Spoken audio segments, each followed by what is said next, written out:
પણ તમારી પાસે કશુંક એવું અલગ છે, તમે સૌથી જુદા છો. અને આ વાતનો નમૂનો શું છે, આ વાતનો પુરાવો શું છે? આ વાતનો પુરાવો એ છે કે ઈશ્વર રોજ આટલા માણસોને જન્મ આપે છે, કોઈની ફિંગરપ્રિન્ટ એકબીજા સાથે મળતી નથી. સૌની ફિંગરપ્રિન્ટ જુદી છે.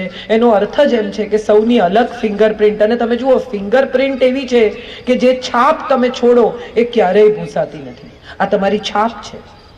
અને આ છાપને તમે કેવી રીતે સામેની વ્યક્તિ પર છોડો છો એ હું માનું છું તમારું ગમવું અથવા ન ગમવું છે. કોઈ તમારી બાજુમાં 10 મિનિટ બેસે અને ઊભા થાય ત્યારે તમને એમ થાય કે હાશ, અને કોઈ તમારી બાજુમાં 10 મિનિટ બેસે અને ઊભા થાય તો તમને એમ થાય કે બહુત કરીબ થા કોઈ, બસ ઉઠકર ચલા ગયા. હજી તો વાત શરૂ થઈ હતી એ વ્યક્તિ સાથે અને જતા રહ્યા. અરે યાર, થોડું વધારે બેઠા હોત, એમની પાસેથી થોડું વધારે મળી શક્યું હોત, થોડી વધારે મજા પડી હોત. પણ એવું થતું નથી, કારણ કે આપણે બધા જ આપણી છાપ સામેની વ્યક્તિ પર પાડવા માટે એટલા ઉતાવળા હોઈએ છીએ. છાપ આપોઆપ પડતી હોય છે, પાડવાની જરૂર નથી. હું તમને બહુ મજાની વાત કહું. ફ્લાઇટમાં ટ્રાવેલ કરતા હો, ટ્રેનમાં ટ્રાવેલ કરતા હો, તો બાજુવાળા સાથે કેટલા શિવલરસ, કેટલા નમ્ર, કેટલા વિવેકી હો છો. ના ના, કઈ વાંધો નહીં, હા, it's okay, it's all right, ના ના બેસો ને તમે, કઈ નહીં. પેલો હાથ રાખે, ના ના કઈ વાંધો નહીં, રાખો ને. અને ઘરમાં સવારે 9, 9:30 વાગે જો રસોડામાં હસબન્ડ આવીને એમ કે એક કપ ચા કરી, અત્યારે હોય. જેની સાથે જીવનભર રહેવાનું છે એની સાથે આપણે સૌથી તોછડા છીએ. અને જેની સાથે થોડા કલાક પણ નથી ગાળવાના એના ઉપર આપણી છાપ પાડવા આપણે કેટલી ઉતાવળા છીએ. અને આ તમે જુઓ, આમાં જરાય ક્યાંય પણ તમને જો એવું લાગે કે હું ખોટી છું તો કહો મને. અજાણી વ્યક્તિ સાથે આપણે કેટલા બધા સારા બનવાનો પ્રયત્ન કરીએ છીએ, અને આપણી પોતાની વ્યક્તિની સાથે કે તો મને ઓળખે જ છે, હવે હું તો આવી જ છું, એવું હોય. પતિ પણ એવા કે ભાઈ હવે એને શું કહેવાનું આઈ લવ યુ, એને ખબર જ છે, ખબર છે છતાંય સાંભળવું ગમતું હોય તો. બધું જ સમજતા હોઈએ તેમ છતાં કોઈ દિવસ એમ કહી દે કે થેન્ક યુ યાર, તું ઘરની અન્નપૂર્ણા છે, રોજ સૌને ગરમ જમાડે છે. તરત રડવું આવી જાય, સુખના આંસુ આવી જાય કે ચલો કોઈકે મારી નોંધ લીધી, કોઈકને ગમ્યું. રોજ સારું જ ખાવાનું બનતું હોય, આપણે કોઈ દિવસ કહેતા નથી કે વાહ આજે બહુ સરસ.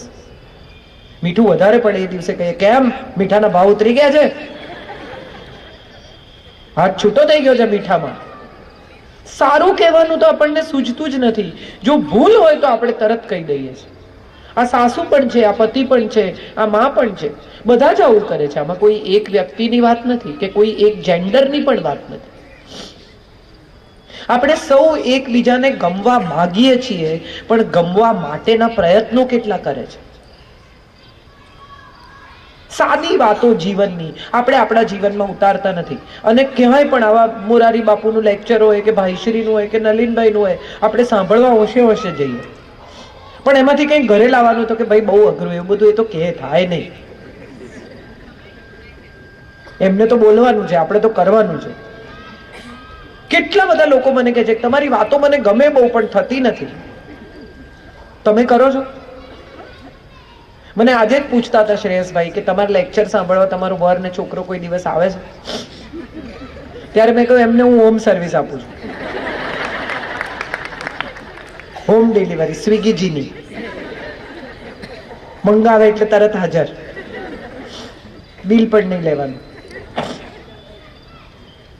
કહેવાની વાત એ છે કે આ વાત પર તમે હસ્યા ને, હસી શકાય ને. કેટલી બધી વાતો જીવનમાં એવી છે કે જે હસીને પસાર કરી શકાય, પણ આપણે એના વિશે એટલો બધો ઉદ્વેગ, એટલો બધો કકળાટ, એટલું બધું મન દુઃખ કરીએ છીએ કે ગમવાની ક્ષણ વીતી જાય છે. કેટલા બધા લોકોને હું એવા ઓળખું છું કે જેમણે પત્નીને વચન આપ્યું હોય કે હું તને રોમ લઈ જઈશ, આપણે યુરોપમાં રોમની ગલીઓમાં હાથમાં હાથ લઈને ફરીશું, પછી કે આવતે વર્ષે, પછી કે આવતે વર્ષે, પછી કે આવતે વર્ષે, પછી કે આવતે વર્ષે. એક દિવસ એવો આવે કે જ્યારે રોમની ગલીઓમાં જાય પણ પત્ની બિચારી એમ કે તમે થતા આવો, હવે મારા પગ દુખે છે. આનંદની ક્ષણોને આપણે ટાળી જઈએ છીએ અને દુઃખની ક્ષણોને આપણે આલિંગન આપીએ, સામેથી પ્રોબ્લેમ ઉભો કરવાનો. પેલું શું કહેતા હતા તમે? અરે છોડો, તમે નથી સાંભળ્યું એનો આનંદ કરો. ના ના ના, શું બોલ્યા કહો. શેનું મન? તમે નથી સાંભળ્યું ને, તમે સુખી છો. ના ના, તમે કઈ બોલ્યા, મેં સાંભળ્યું. જે માણસે જેણે જે કહ્યું એમણે કહ્યું વિવેચકોની ચિંતા નથી કરતી, મારા હૃદયની વાત કહું છું. હા, કારણ કે હું દ્રઢપણે એવું માનું છું કે જો હૃદયથી બોલવામાં આવે, હૃદયથી કહેવામાં આવે તો જ હૃદય સુધી પહોંચે. હું જો સાચા દિલથી નહીં કહું મારી વાત તો તમારા સુધી નહીં જ પહોંચે. હમણાં જ થોડા દિવસ પહેલા જ જામનગરમાં કાર્યક્રમ હતો, પૂનમબેન માડમ હતા મારી સાથે. મેં બોલી લીધું, એ પછી એમણે પાછું કીધું કે તમે બોલો પ્લીઝ, મને સાંભળવું છે. એટલે ફરી મેં વાત કરવાની શરૂ કરી. ત્યારે પૂનમબેને મને કહ્યું કે ગજબ લોકપ્રિયતા છે તમારી. મેં કીધું સ્ટેજ પરથી, માઇકમાંથી કીધું. મેં કીધું પૂનમબેન, આ લોકપ્રિયતા ત્યાં સુધી જ છે જ્યાં સુધી મારો સિગરેટ પીતો ફોટો ના છપાય. તરત કે આવી તો નહોતી તારી જજમેન્ટ. તમે નક્કી કરી લીધું કે આમ કરાય અને આમ ન કરાય. આવા કોઈ નિયમો સમાજમાં ક્યાંય નથી. એક વ્યક્તિએ કઈ રીતે જીવવું એના નિયમો એને પોતે જ બનાવવાના છે. ફક્ત એટલું નક્કી કરવાનું છે કે એમાં કોઈની લાગણી, સ્નેહ, પ્રેમ, પ્રતિષ્ઠા જોખમાય નહીં. તમારી સાથે જોડાયેલા તમામ લોકો, મારી પહેલા જે બેન બોલ્યા એમણે જામનગરમાં એવું કહ્યું કે મને કોઈના વેલિડેશનની જરૂર નથી, મને કોઈનું અપ્રુવલ નથી જોઈતું. એ બોલ્યા પછી હું ઊભી થઈ, મેં કીધું મને તો બધાયનું વેલિડેશન જોઈએ છે, મને સૌનું અપ્રુવલ જોઈએ છે. તમે વિચાર કરો, તમે બધા અહીંયા હો જ નહીં, આ બધી ખુરશીઓ ખાલી હોય ને તોય હું એમાં ભાભીને એમ કહું ના હું બોલીશ તો ખરી જ. ડોક્ટર બોલાવવા પડે કે બેનનું ભલે છે, તમે છો તો મારું અસ્તિત્વ છે. હું જે કહી રહી છું એ તમારા સુધી પહોંચે છે. તમારી આંખોમાં ક્યારેક નમી આવે છે, ક્યારેક ચહેરા પર સ્મિત આવે છે, તો મારી વાત પહોંચી રહી છે, એનો આનંદ છે. તો એ આપણી વચ્ચેનો પરસ્પરનો સંબંધ છે. અને પરસ્પરનો સંબંધ છે ત્યાં સુધી જ આ દુનિયામાં અસ્તિત્વનો ઉત્સવ ઉજવી શકાય છે. હું કોણ છું? કોઈ એમ કે કાજલ આવી હતી તો કોઈ પૂછે કોણ કાજલ? એટલે પહેલું રિએક્શન એવું હોય કે વક્તા છે, લેખક છે, કોઈની પત્ની છે, કોઈની બહેન છે, કોઈની માં છે, કોઈની દીકરી છે. મારી ઓળખ છે. કેમ? કારણ કે મારી આસપાસ સંબંધો છે. એ સંબંધોનો બગીચો જ આપણી ઓળખ છે. પણ આપણે તો બધા એકદમ હોશિયાર છીએ, મારે કોઈની જરૂર નથી. ના, મારે બધાની જરૂર છે. કારણ કે મારે ટકી રહેવા માટે, મારા અસ્તિત્વની પુષ્ટિ માટે, મારા સ્નેહ માટે, મારી લાગણી માટે, મારા ઋણાનુબંધ માટે મને તમે બધા જોઈએ છે. અને જ્યારે બધા જોઈએ છે ત્યારે સૌને અનુકૂળ થવું જ પડશે. એમાં કોઈ પ્રશ્ન જ બાકી રહેતો નથી. આપણો પ્રોબ્લેમ એ છે કે હું કોઈને અનુકૂળ નહીં થાઉં, બધા મને થાવ. અને બધા મને થાવ એની સાથે જ કે કોઈ મને આદર નથી આપતું, પણ તમે કોને કોને આપ્યો એનું એક લિસ્ટ બનાવો. કોઈ મને સન્માન નથી આપતું, તમે કોને કોને આપ્યું એનું એક લિસ્ટ બનાવો. Nobody loves me. Whom do you love? Have you ever expressed? Have you ever told anybody that I love you, I can do anything for you? We don't. દિલ ખોલીને આપણે કોઈને એવું કીધું કે તું અહીં સુધી આવી અને આપણે મળ્યા, એ મને બહુ ગમ્યું. મેં આજે સંગીતાને કહ્યું, મેં I was not expecting you, તું મારી સ્કૂલની બેનપણી છે, તું અહીંયા આવી આટલા એક દિવસ માટે, મને બહુ સારું લાગ્યું. આપણને સારું લાગે આપણે નથી કહેતા, આપણે ચોક્કસ કહીએ કે હું ગઈ પણ એમાં ભાભીએ મારી સામે જોયું નહીં, મને બહુ ખરાબ લાગ્યું. એ તરત તમારે કહેવું છે. પણ તમને સારું શું લાગ્યું એ તમે એક્સપ્રેસ નથી કરતા, અને માટે તમે કોઈને ગમી શકો એવી સ્થિતિમાં મુકાતા જ નથી. મારે સૌને એ કહેવું છે કે તમારી સારી લાગણી, તમારો સ્નેહ, તમારો પ્રેમ, તમારો આદર, તમારું સન્માન અભિવ્યક્ત કરો ખુલીને. એ ગમવું છે. બધા એવું કહે છે કે સ્ત્રીઓ આમ મહેનત કરે ને સ્ત્રીઓ તેમ મહેનત કરે ને પરિવારને જમાડે ને બેલેન્સ કરે ને વર્ક લાઈફ બેલેન્સ કરે ને આમ કરે ને કેટલું બધું. આ છેલ્લા 5 દિવસથી હું રોજ આ જ સાંભળું છું. દરેક કાર્યક્રમમાં સેમ કહેવામાં આવે કે સ્ત્રી આમ છે ને સ્ત્રી મહાન છે ને સ્ત્રી જનની છે ને સ્ત્રી આમ છે. મારે ખરેખર દિલથી પૂછવું છે, નલિનભાઈએ જે કહ્યું એ બહુ સાચું છે, કે મારે ખરેખર દિલથી પૂછવું છે કે પુરુષ વિના સ્ત્રીના અસ્તિત્વને તમે પૂર્ણ કલ્પી શકો છો? તમે ખૂબ સરસ તૈયાર થયા હો, અરીસામાં તમે જોઈ લીધું હોય કે આજે હું ફટકો દેખાઉં છું, અને બહાર નીકળો અને વર તમારી સામે ના જુએ તો કેવો ગુસ્સો આવે. સીધી અપેક્ષા હોય કે તમારી સામે જુએ ને કે અરે જોરદાર લાગે, કે તમને ક્યાં કોઈની જરૂર છે, તમે તો અરીસામાં જોઈ લીધું છે. મજાની વાત એ છે કે આપણને સૌને એકમેક પાસેથી અપેક્ષા છે અને એ વાત આપણે સ્વીકારતા નથી. સૌથી પહેલા તો ચાલો સ્વીકારીએ કે આપણને અપેક્ષા છે. અપેક્ષા જ નહીં રાખવાની, આવું બધું કોણ શીખવાડે? અને બધા એવું, મેં હવે બસ બધા પાસેથી અપેક્ષા છોડી દીધી છે. શેને માટે છોડી દીધી છે? તમે ઘરમાં રહો છો, 2 ટાઈમ ડાઇનિંગ ટેબલ પર ભેગા જમો છો.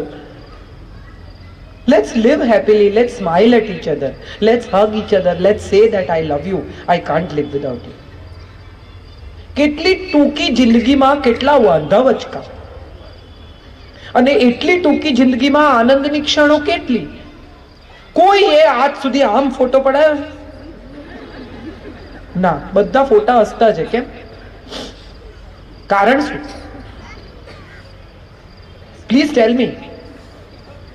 કારણ કે તમે સારી ક્ષણોને ભીતે લટકાવવા માંગો છો. સ્મૃતિ તો મધુર જ હોવી જોઈએ એવું આપણે ક્યાંક માનીએ છીએ. લગ્નના ફોટામાં એકબીજા સામે જોતા ન હોય, આમ છટક મગજ એવા ફોટા પાડે. ગમે એટલો ગુસ્સો હોય એનિવર્સરીના દિવસે, ઉપર ભલે લડ્યા હોય પણ નીચે કેક કાપવા આવે ત્યારે બધા હસીને ફોટા પડાવે. હા કે ના? Sorry, correct.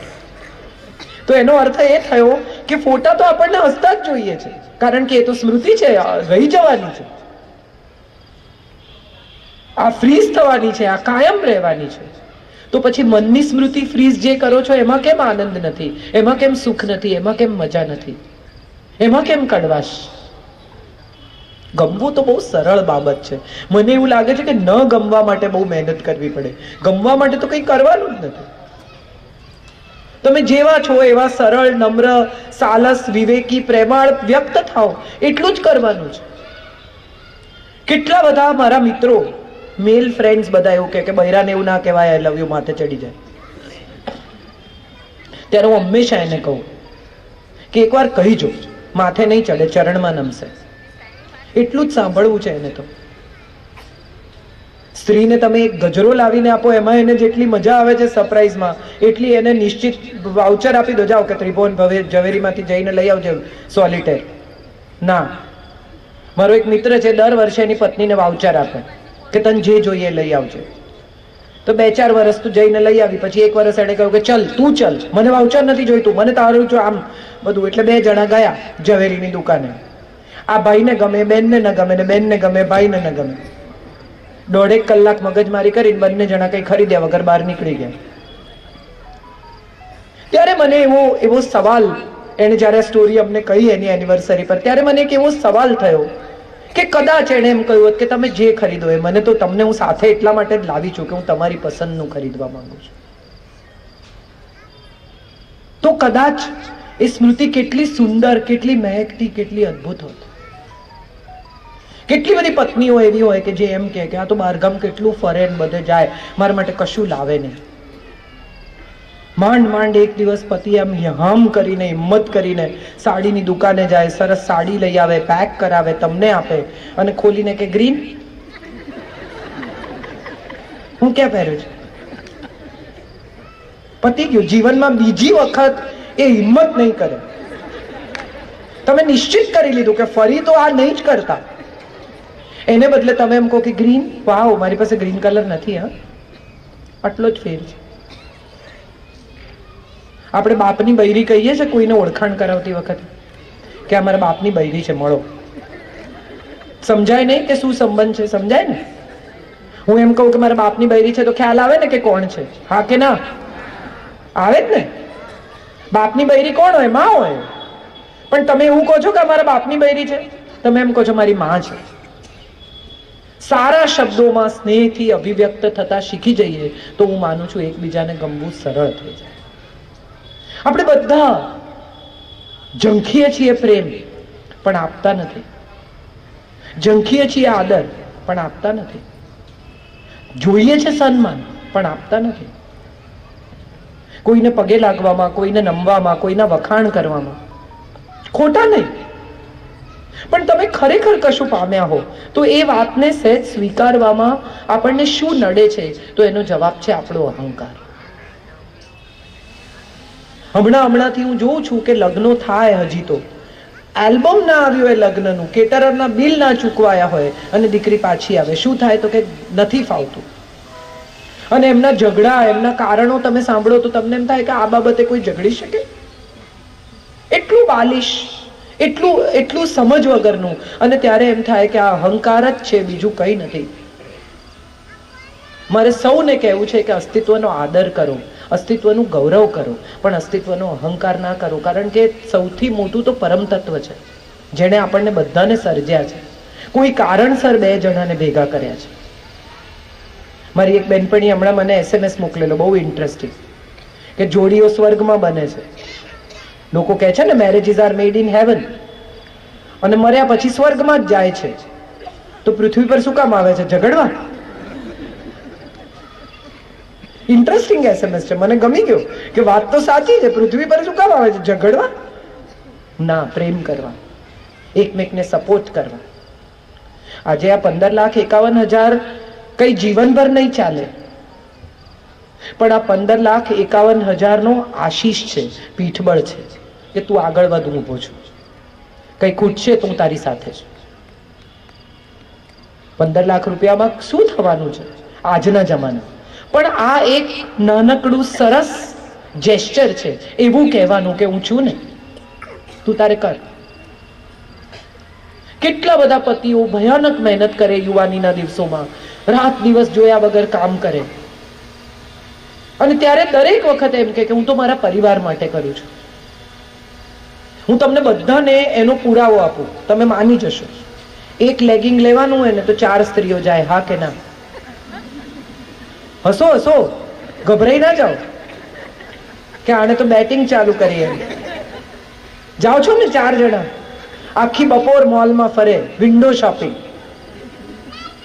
કોઈ પતિ, કોઈ પુરુષ બપોરે ઓફિસમાંથી ઉભો થઈને મોલમાં ભટકવા જાય છે? હા કે ના?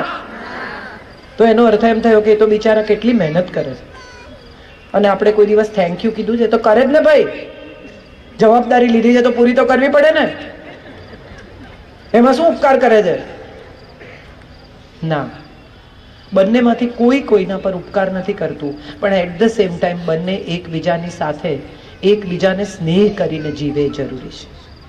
સંતાનો સાથે, ટીનેજના બાળકો સાથે હું જોઉં છું, મમ્મી આખો વખત પોલીસ થઈને વર્તે છે. ક્યાં જાય છે? કોણ છે? કેમ? ફોન કેમ લોક રાખે છે? કેમ આમ કરે છે? કોણ ભાઈબંધ છે? ફ્રેન્ડ એટલે કોણ? ગર્લ કે બોય? હું એવું માનું છું કે તમે તમારા બાળપણની, તમારી યુવાનીની વાતો એની સાથે શેર કરો. એ ડેફિનેટલી તમારી સાથે એની યુવાની અને એનું બાળપણ શેર કર્યા વગર નહીં રહી શકે. એ તમારા અસ્તિત્વનો હિસ્સો છે. તમે જન્મ આપ્યો છે, તમે વાલ કર્યું છે, તમે મોટા કર્યા છે. તમે શા માટે એની સાથે તમારું દિલ ખોલીને વાત નથી કરતા? તમારા મોટા ભાગના ઘરોમાં, આપણા ઘરોમાં સંવાદ નથી થતો, સૂચના આપીએ છીએ. નાઈ લે, ખાઈ લે, બેગ પેક કર, સ્કૂલે જા, આવી જા, બૂટ કાઢ. બચ્ચું બિચારું સ્કૂલેથી આવ્યું હોય, એકદમ એને એક્સાઇટમેન્ટ, મમ્મી પહેલા બૂટ કાઢ, ત્યાં મૂક. ફરી બૂટ કાઢીને બિચારું આવે, મમ્મી બૂટ કાઢ. મોજા આવી રીતે ફેંકાય? ઉપાડ. ફરી આવે, મમ્મી હાથ પગ ધો, ખાઈ લે, પછી હું સાંભળું છું. ત્યાં સુધી તો એક્સાઇટમેન્ટ પૂરું થઈ ગયું, હવે એને નથી કેવું, જાઓ. સાંભળી લો ને, ભલે બૂટ પહેરીને ઘરમાં ફરે તમારી જોડે 2 મિનિટ. એ એક્સાઇટમેન્ટ જે એને તમારી સાથે શેર કર્યું હશે ને, એ એના જીવનની સ્મૃતિ છે, પેલા ફોટા જેવી. કે મેં આવીને મમ્મીને કહ્યું ને પછી mummy was so excited. That is what your child wants. આપણે સમય નથી આપતા, વસ્તુઓ આપીએ છીએ બાળકને એની અવેજીમાં. નવો ફોન, નવી વસ્તુઓ, નવા રમકડા. કેમ? તો કે મારી પાસે ટાઈમ નથી. તું તારો ટાઈમ આની જોડે પાસ કર. કેટલી મમ્મીઓ વાર્તા કહે છે.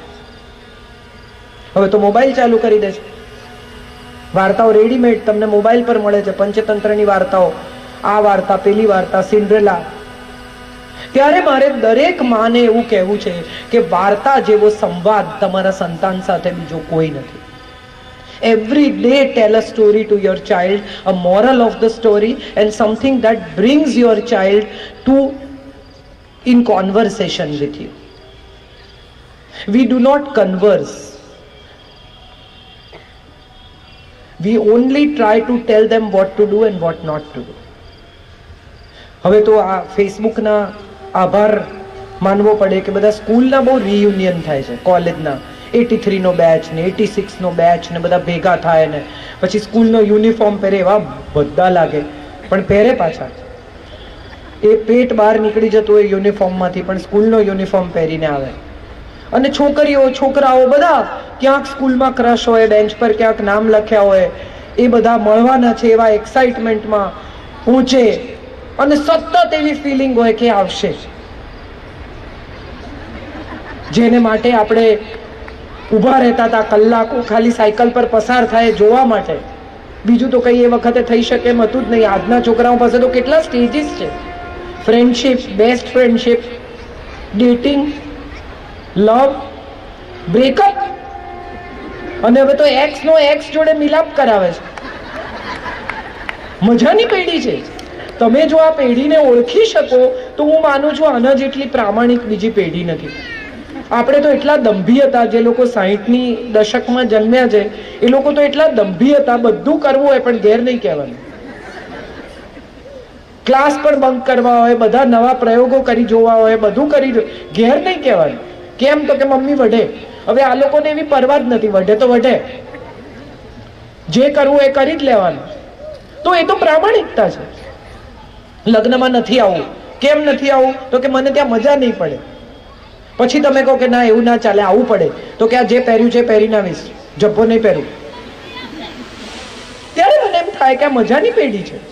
એમને ઓળખો, એમને સમજો, તમારા ટીનેજ બાળકને એની મુશ્કેલીઓ સાથે ડીલ કરો. કેટલી એનર્જી, અને એટલી બધી એનર્જી ઉપર માહિતીનો આટલો બધો મારો. 24 કલાક એને ઇન્સ્ટા, ગૂગલમાંથી, ફેસબુકમાંથી ઇન્ફોર્મેશન મળ્યા જ કરે છે.